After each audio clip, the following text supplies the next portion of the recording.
Welkom bij HBVL Crimi, de wekelijkse Actua-podcast over de Limburgse criminaliteit met Tom Verstappen. In de nacht van 17 op 18 februari 2018 bevalt dan 23-jarige Nora Ramzi in het geheim op een koude badkamervloer in Lanklaar. 7 jaar later staat ze terecht voor de dood van haar pasgeboren baby. Maar het proces ontspoort. Tot ieders verbazing blijkt Nora opnieuw zwanger te zijn en bevalt ze na de eerste procesdag. Na verschillende vertragingen viel op vrijdag 24 oktober eindelijk het verdict. Dag Geert Hoube, je bent onze rechtbankjournalist. Je hebt de zaak rond Nora Ramzi al enige tijd gevolgd voor ons. Het was best wel een turbulente periode. Het was een proces met een hindernissenparcours en in meerdere etappes.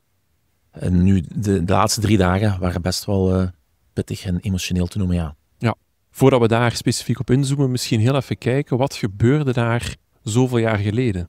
Ja, we gaan terug naar de nacht van 17 op 18 februari 2018. We zitten in de krokusvakantie in Lanklaar, in een woning langs de Oude Baan, in Deelse Stokkem dus. Het is de woning van Nora Ramzi, haar vader. Daar woont ze opnieuw tijdelijk in. Het is het holst van de nacht. Wanneer ze naar beneden sluipt of naar de badkamer gaat liever, ze houdt het stil, want ze zit in een woning met haar vader en 2 broers die wonen daar. En ze zijn volop bezig met renovatiewerken te doen in de woning, dus er zijn nauwelijks nog deuren met uitzondering van de badkamer. In alle stilte gaat ze naar de badkamer en daar gebeurt het verschrikkelijke, de dood haar zoontje. Zelf kan ze zich niet meer veel herinneren van het moment van de feiten zelf. Wat ervoor gebeurde en wat daarna, dat kan ze allemaal heel goed vertellen. Maar het moment tussen de weeën en de bevalling en het doden, dat is blijkbaar voor haar een soort van zwart gat, zal ik het noemen. Ja, en dus op dat moment bevalt ze van dat kindje, ze doodt dat. Wat doet ze eigenlijk met het lijkje van de baby? Ze doodt het jongetje dus. Ze steekt onder meer een prop in zijn mond. Het kindje is later ook zo teruggevonden met die prop in de mond. En ze knipt de navelstreng door. Het jongetje stopt ze in een rode trolley die ze eerst nog moet gaan halen boven. Dus ze gaat weer terug naar de badkamer, weer in alle stilte. Ze stopt handdoeken erin, want ze veegt de badkamervloer schoon. Later worden er wel nog wat bloedsporen gevonden. Ze doet het jongetje in de trolley samen met de moederkoek, samen met de schaar waarmee ze de navelstreng heeft doorgeknipt. En ze gaat die koffer terugzetten op de overloop, waar de koffer ook later zal gevonden worden. Door wie wordt dan uiteindelijk de koffer gevonden? Hoe komen de feiten eigenlijk aan het licht? Ja, dus ze is bevallen de nacht van 17 op 18 februari en op 10 maart, een 3-tal weken later, doet de papa de grote poets in het huis. En hij ziet daar die koffer staan, hij pakt die op en kijkt erin. Hij zegt, ja, hier liggen handdoeken in. Misschien nog iets van de vorige reis. Die wil het wassen, maar ja, al snel stoot hem natuurlijk op het babylijkje, waarvan hij nog ziet dat het propje in de mond heeft. Het was een kindje van 2 kilo 900 en van 56 centimeter groot. Ja, en opvallend is ook, niemand weet op dat moment dat ze zwanger is geweest. Hoe slaagt ze er eigenlijk in? Want ze ziet geen dokters, geen gynaecologen. Hoe slaagt ze erin om die zwangerschap verborgen te houden? Ja, dat is best een prestatie, mogen we wel noemen eigenlijk. Want ja, zoals je juist zei, echt niemand wist ervan. Ook niet de vader van het kind. Met die heeft zij intussen gebroken, maar daar zullen we later wat meer over vertellen. Ze houdt het verborgen onder meer door wijdzittende kledij te dragen, oversized, zoals ze het zelf noemt. Ook een lange sjaal heeft ze altijd aan. Ze camoufleert het vooral met haar kleding en ze sukkelt eigenlijk vooral met gewichtsschommelingen, waardoor het ook al iets minder snel dat er alarmlichten afgaan, zal ik zeggen. Alleen haar moeder die heeft wel zoiets, die zegt van, dat is gezien in berichten die ze naar elkaar hebben gestuurd, het niet flatterende walvis stuurt ze onder meer naar haar dokter en zegt van, hey, je moet eens dringend beginnen afvallen, je bent precies zwanger. Daar bleef het dan bij niet. Verdere link heeft ze niet gelegd, niet dat het zo ook effectief was. Ja, men wist dat eigenlijk niet dan, dat ze zwanger was. Nu, hoe komen de feiten dan uiteindelijk tot bij de politie? Ja, het is dus de papa die de ontdekking doet. Ja, de man is uiteraard helemaal van de kaart. Die had er zijn zus bij om raad te vragen. Wat gaan we doen? Ja, in zo'n situatie verwacht je natuurlijk niet. Nora die is op dat moment in Antwerpen op stap. Er is nooit is er iets van gemerkt dat ze bevallen is of wat er ook gebeurd is. Voor haar was het blijkbaar ook meteen afgesloten na die bevalling, na het wegzetten van de koffer. In die nacht heeft ze toen ook nog berichten liggen sturen naar vrienden en zo, zonder daar met een woord over te rappen. Ze heeft gewoon haar leven opnieuw herbegonnen. Toen kwam ze wel wat meer naar buiten, want dat deed ze ook nog om de zwangerschap te verbergen. Ze sloot zich plaats zo wat beetje af, ze schermde zich af van de buitenwereld. En ze hebben toen haar opnieuw naar Lanklaar gelokt door te zeggen, hey, je moet afkomen, want uw papa die sukkelt met zijn hart, het is dringend. En toen is ze afgekomen en hebben ze haar daarmee geconfronteerd. Ja, ze kon niet anders natuurlijk dan zeggen ja, dat het haar kindje was. En toen is de papa, een beetje best opmerkelijk, is toen naar de politie gestapt om aangifte te doen. Ja, en zij is toen ook aangifte gaan doen. En heeft toen nog naar haar moeder gestuurd van, ik heb iets verschrikkelijks gedaan. Je gaat mijn tijdje moeten missen. Zorg voor mijn andere kinderen, want ze had er al 2 toen. Tijdens het proces, Geert, krijgen we natuurlijk ook een inkijk in wie dat Nora is en ook in de omgeving waar dat ze is opgegroeid. Wat viel daar eigenlijk op? Ja, Nora groeit op in een Marokkaans gezin met 2 broers. En het is een gematigd moslimgezin. Het was ook niet dat ze gesluierd of zo rondloopt en dergelijke meer. Ze raakt dan al zwanger op haar 17e. Ja, ze studeert, zoals iedereen van die leeftijd. En zeker met de achtergrond van de Marokkaanse gemeenschap is dat een nog groter taboe dan het anders al is. En dat zorgt voor veel ellende en bagger en dergelijke over haar heen. Ook is er geen echte grote rijkdoms en financiële problemen. Zelf wou ze eigenlijk piloot worden. Ze droomde daarvan, krijgen als piloot. Maar ja, dat plan kan al snel de vuilnisbak in. Ze doet nog wel een poging om iets te gaan studeren aan de hogeschool hier in Hasselt. Maar de combinatie zwangerschap, studeren, daar komt niks van in huis. Ja, heel erg moeilijk en dan duurt het ook niet lang voordat er een tweede opkomst is. Hè? Ja, dat klopt. 2 jaar later wordt ze al opnieuw zwanger. Weer ongepland. Weer wordt dat niet met veel jolijt onthaald. Ze woont op dat moment bij haar schoonmoeder en haar vriend dan, haar toenmalige vriend. En ja, haar schoonmoeder die reageert furieus. Nochtans kwam ze zich op het proces voorstellen als de ideale schoonmoeder. Maar persoonlijk door een iets ander gedacht van.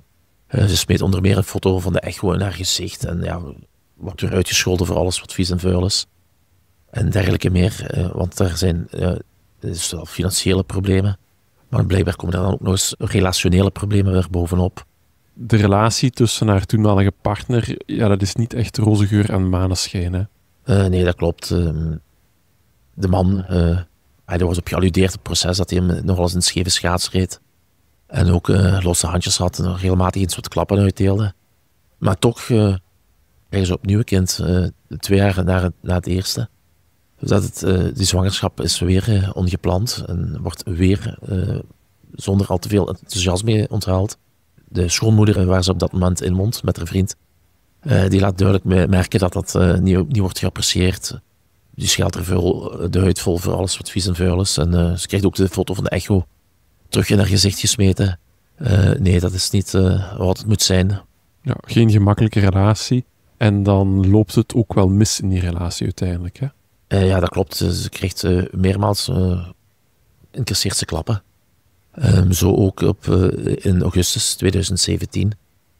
Dan staat die kerel met de mes te zwaaien naar haar en dergelijke meer. En heeft ze er genoeg van. En ze pakt haar spullen en ze vertrekt naar haar vader in Lanklaar. Waar dus later de feiten zullen gebeuren. Op dat moment weet ze zelf nog niet dat ze zwanger is. Daar komt ze pas achter, 1 maand nadat ze terug bij haar vader in woont. Ja. En ook haar vriend, die weet van niks. Ja, dat verklaart ook waarom haar vriend natuurlijk van niks weet op dat moment. Wat opviel tijdens het betoog van het Openbaar Ministerie is ook dat de zwangerschappen toch wel als een rode draad doorheen het leven van Nora lopen. Hè? Vertel eens. Ja, tussen haar 17 en haar 18 is ze 8 keer zwanger geweest. Ze heeft 5 kinderen, waarvan ze dus eentje heeft gedood. Daarnaast waren er nog 2 miskramen en 1 abortus, toch wel mysterieuze abortus, die ze pleegde tussen het 2e en 3e kind in. Ze was toen 26 weken zwanger, dat stelde een abortuskliniek hier in Hasselt vast. En die zei toen, hier moeten we ons handen van afhouden, want na 14 weken mogen we geen abortus meer doen. Dus trok ze naar Nederland en daar was ook de termijn al overschreden. Daar is die al wat langer. 2 klinieken kreeg ze, werd gezegd, ja, sorry, je mag beschikken, want we kunnen of liever mogen u niet helpen. En toch heeft ze dan nog een abortus ondergaan. Zelf hield ze vol dat ze maar 20 weken zwanger was, wat dan wel in Nederland nog van toepassing zou kunnen zijn voor de wettelijke termijn voor een abortus. Maar ze heeft dan die abortus ondergaan. Maar Op de vraag waar, wanneer en wie in welke kliniek kan ze niet antwoorden, zelfs niet in welke stad. Nochtans niet de meest lichte ingreep, zou ik denken. Nog opmerkelijk, Geert, is dat in aanloop van het proces dat Nora al in de gevangenis zat en ditmaal voor andere feiten. We kunnen wel stellen dat Nora geen onbeschreven blad is, hè? Nee, dat klopt. Ja. Ze maakte voor het eerst kennis bij de politie toen ze een winkeldiefstal pleegde. Ze had het gemunt op cosmetica. En daarnaast is ze ook al wat in de politierechtbank verschenen. Ze heeft er voorlopig rijbewijs behaald. En that's it. Maar ze is gewoon blijven doorrijden dan altijd. Dat is ook gebleken toen ze haar op mei dit jaar uit het verkeer plukte. Ze was een bellen met de gsm in de hand. Ze had geen rijbewijs. En op de kooptoer zat haar kindje, haar vierde kind, op de achterbank in een kinderstoeltje, maar dan niet volgens de juiste wijze of op de juiste veilige manier hoe je dat kindje moet plaatsen. Ze is toen meteen ook de gevangenis ingevlogen, want ze was daarvoor veroordeeld tot 4 jaar cel.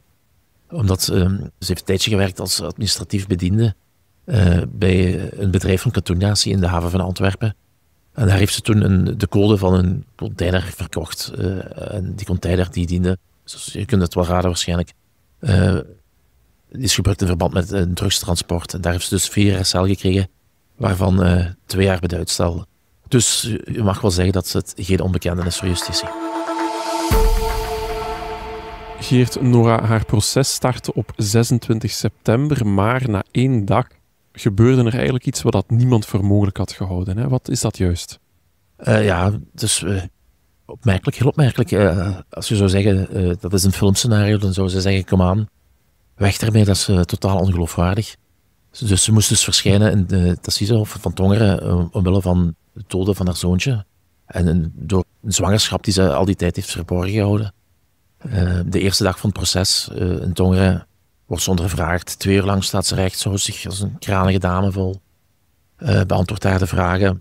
Je zou niks merken. Ze draagt weer wijdzittende kledij en de sjaal. Maar ja, niemand die een link legt of ook maar durft te leggen dat ze opnieuw zwanger zou zijn.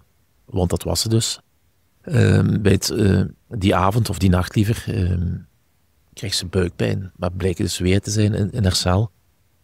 Ze verwittigt de cipier en nog een kwartier na haar overbrenging naar het Jessa ziekenhuis schenkt ze het leven aan een zoontje. Dus verbijstering alom natuurlijk.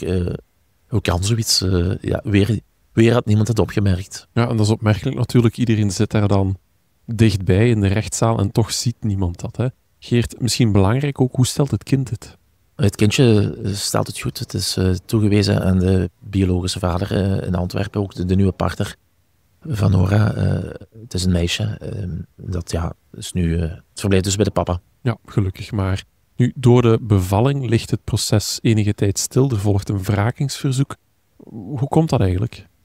Ja, de verdediging zegt van, wat is dat hier allemaal? Natuurlijk, ze heeft dat weer verborgen gehouden. Enerzijds willen ze wat uitstel opdat Nora bij haar positieve zou kunnen bekomen. Maar de rechter zegt, die zwaait dan met een attest van het ziekenhuis dat in orde is en dat ze quasi na enkele dagen, na 2 dagen opnieuw kunnen beginnen. En de verdediging vraagt ook, we willen opnieuw een onderzoek door psychologen en psychiaters. Vorig is in 2018 gebeurd, vlak na haar bevalling en het doden van het kindje toen. Dus we willen dat nu opnieuw hebben, maar ze hebben dat niet gekregen. Dat verzoek is afgewezen omwille van dat ze het Hof van Cassatie vond. Ja, dat het geen geldige reden had, dat het eigenlijk alleen maar was om de zaak uit te stellen, ook omdat de psycholoog en psychiater nog naar het proces zouden komen. Dus dat wrakingsverzoek is afgewezen. Eigenlijk is het much ado about nothing geweest. Ja. Dus, en uiteindelijk na 3 weken start het proces opnieuw. Wordt Nora ook de vraag gesteld hoe dat zit met de recentste zwangerschap en bevalling? Ja, uiteraard. Dat was natuurlijk de hamvraag. Hoe is het mogelijk, in godsnaam eigenlijk, dat jij hier dit weer allemaal hebt verborgen gehouden? Blijkbaar was haar vriend was wel op de hoogte. En ook een celgenote die had wat opgemerkt. In de gevangenis zelf hadden ze niks opgemerkt. Zelf zei ze daarover, die controles, dat is hier allemaal maar sippetjes, of hoe moet ik het noemen. Zoveel stelt dat hier allemaal niet voor.